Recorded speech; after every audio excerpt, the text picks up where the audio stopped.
Ladies and gentlemen, it's time for the very first episode of the SmB Show. I'm your host, the self proclaimed pure wrestling dictator, the SMB, and tonight I'm bringing a brand new episode of the SMB Show, which is basically a review show. And tonight we will be discussing about Extreme Rules, its results and predictions, and whatever. So, first of all, the thing is that Cody Rhodes has been released by WWE. Yeah, cause a few days, I guess 2 or 3 days ago, Cody Rhodes asked for his release. Yeah, it's pretty common, because the type of booking he has been receiving lately isn't up to his level of talent, and he was kind of frustrated with the Stardust gimmick. He even informed as by the statement he released, he has even informed the creatives, but nobody gave a damn fuck about him. So that was a good idea. Well, let's move on. So first of all, Extreme Rules wasn't a hit show, if in my opinion, but one thing stole the show, and that is the return of the man. Well, we'll talk about it later, so let's start. So the match is the opening match, or we can say um, the pre-show match was between Baron Corbin and Dolph Ziggler in a no disqualification match, and Dolph Ziggler felt short, and Baron Corbin hit the end of days for the win. It was a good match, if you say, but it literally looked like a squash to me, you know. And even though Ziggler performed well, Corbin out wrestled him everywhere. You know, Corbin was furious with his moves tonight, to be honest. Even, the end of days looked vicious, and that ended the show. I mean, the match. So then the main show began with the Texas Tornado Tag Team match between the Usos and the so-called club, consisting of Luke Gallows and Carl Anderson. Well, the match wasn't that good. The Usos looked dominating at the beginning when the team started brawling before the match even you know, started. But it was Anderson. It was when the Usos went for the splash, Gallows moved and he hit the bell. Anderson came in and they nailed the magic killer on the on you know they hit the magic killer for the win.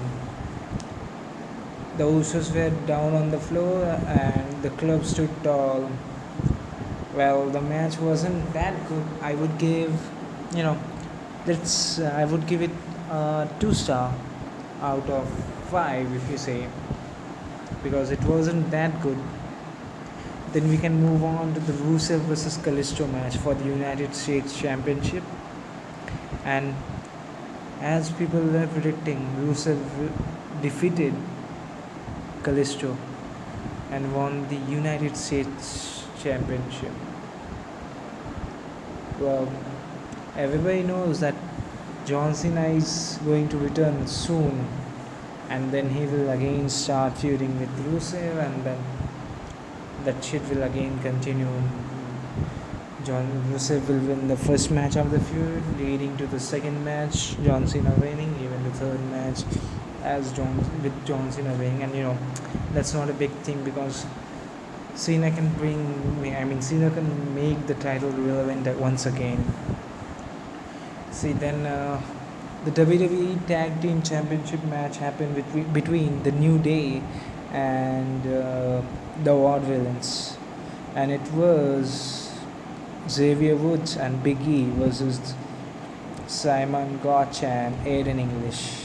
Well, pretty good match, but it wasn't that long, if you say.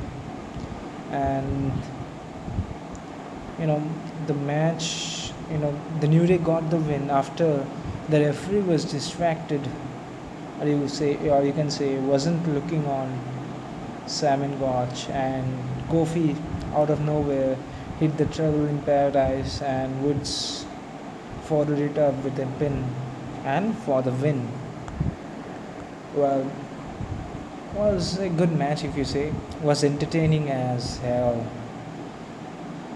But the main match of the night, the show stealer was the Fatal 4-Way match for the WWE Intercontinental Championship, in which The Miz defended his Intercontinental title against three-man Owens, Cesaro, and Zayn.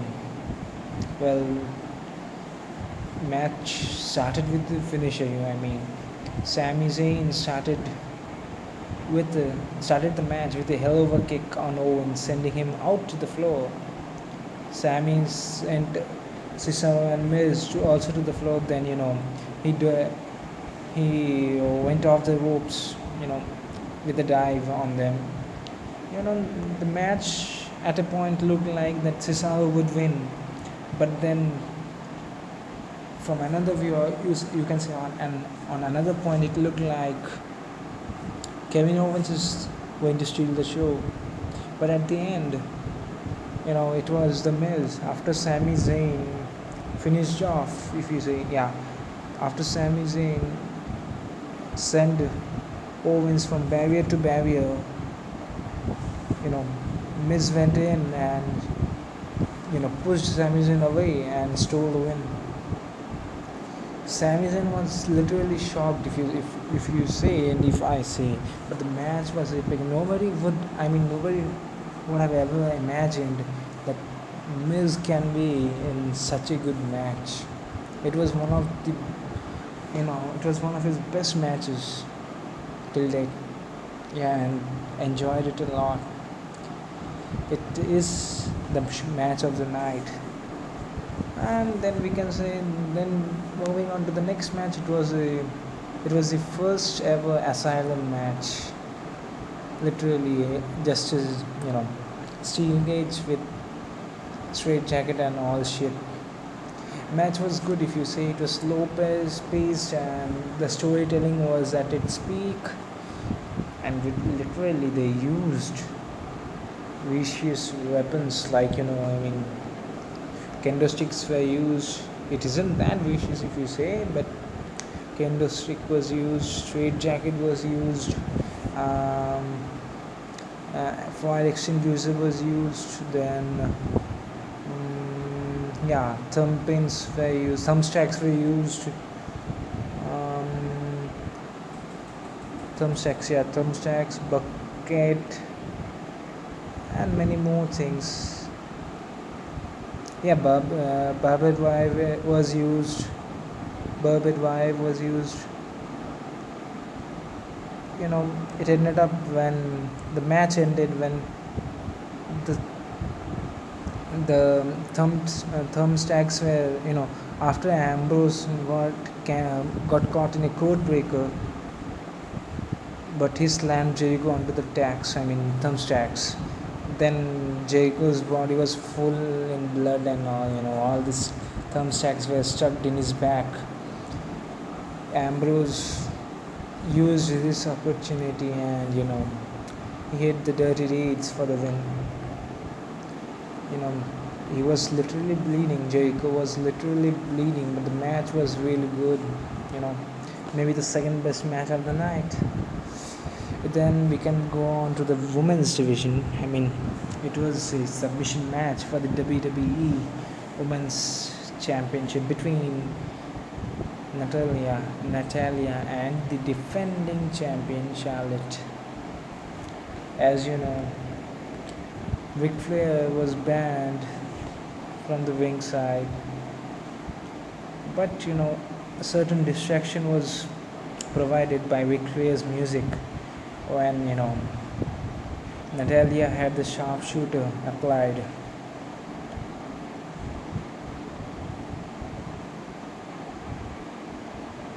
Then suddenly a person in Ric Flair's robe came out, covering her face, and it turned out to be Dana Brooke.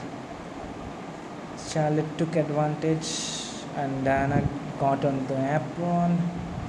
Natalia struggled, but then Charlotte hit Natalia from the behind and applied the figure eight for the win. After the match, Ric Flair came out.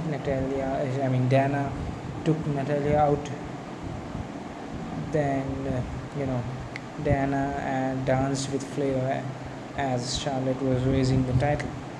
So literally, as Emma was injured, just like we had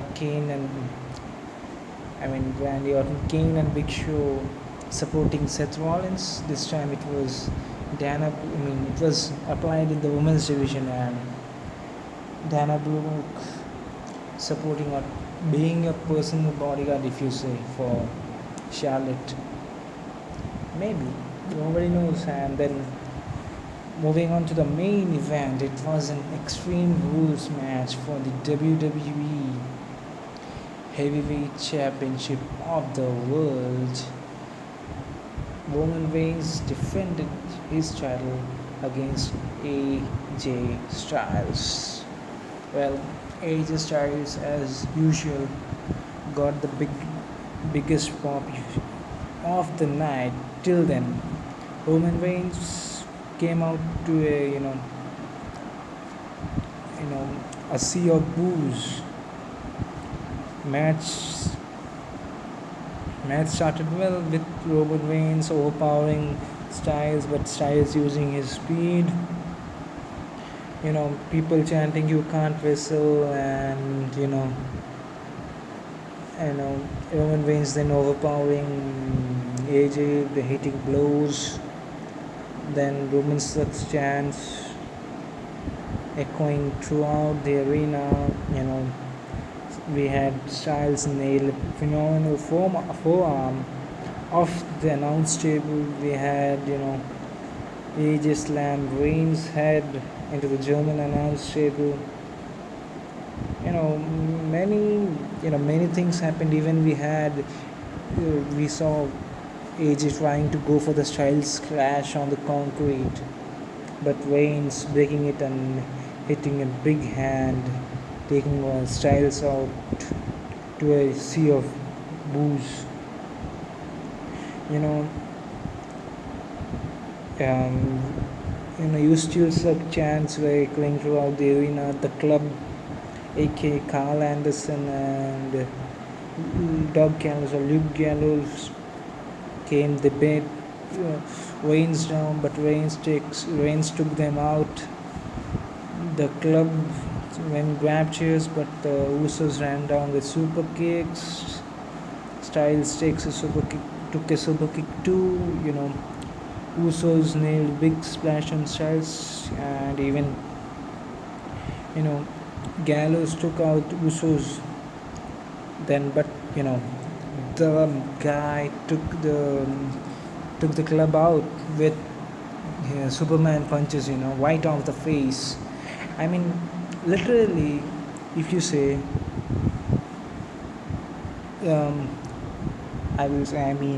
literally, Roman Reigns manhandled the club, even though Usos were present there.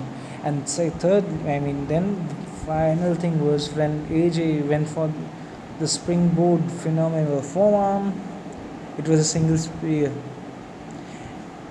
and that backed up the victory for Roman Reigns. And let me make something clear. There were, I guess, one ordinary Styles clash Another one was on a chair. Then we had 2 to 3 phenomenal forearms. I guess one or two tag team finisher from the club, and it took just a single spear to bag up the victory for Roman Reigns. But the show wasn't. I mean, the show didn't come to an end by that.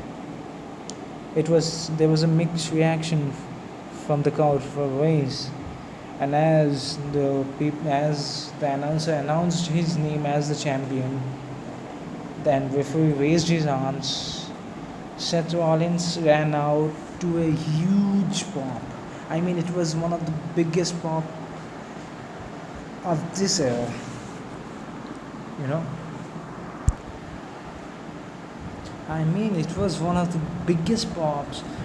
I mean, one of the biggest pop of this era. But seriously, I feel bad for AJ. You know, he literally killed himself for making Roman look strong as usual. You know, 3 pay-per-view losses, and all were given to him. All were given to him by the hands of Roman Reigns.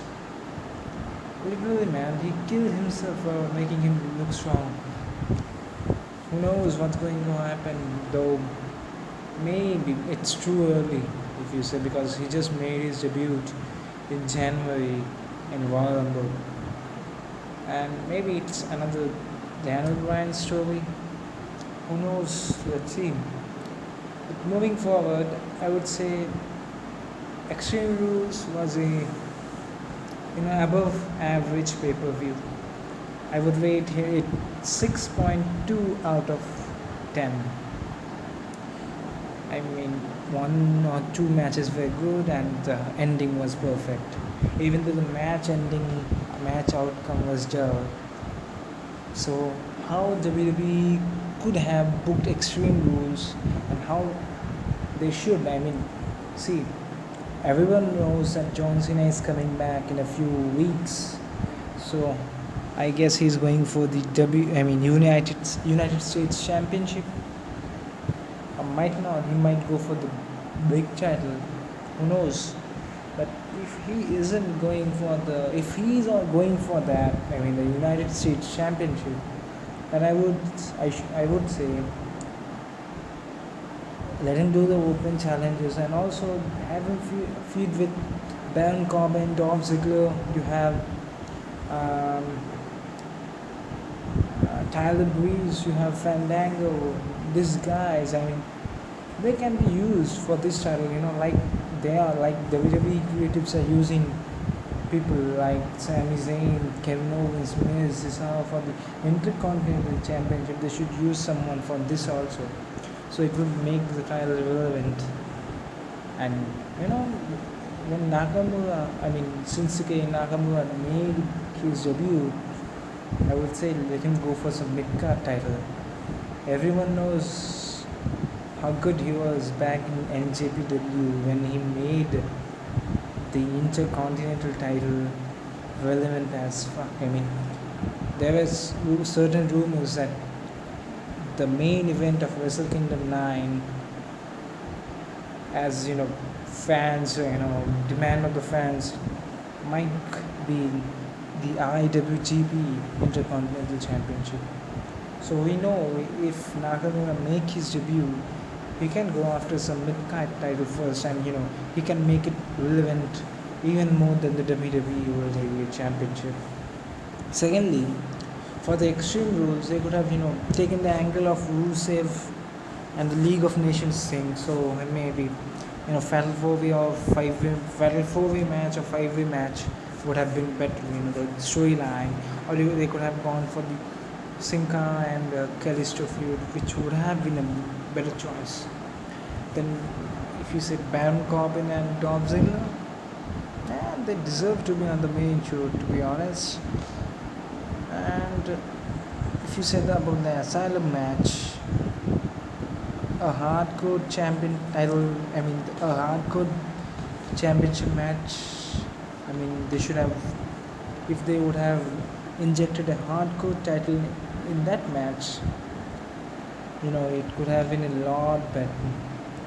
But first of all, they should split the brands and bring back the World Heavyweight Championship. I mean, it would be better to have two titles and rather than having a single one and getting a whole roster. Feed it to the man. I mean, yeah, feed it to the guy, not man actually. And after watching AJ lose to Roman Reigns, there are you know, certain logics echoing through my mind, like people like Kevin Owens, Sami Zayn, AJ Styles, of course, um, and the indie guys like Austin Aries, Nakamura.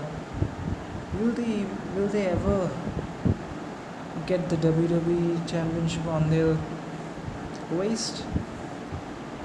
I don't know, but chances are slim to none, if you say.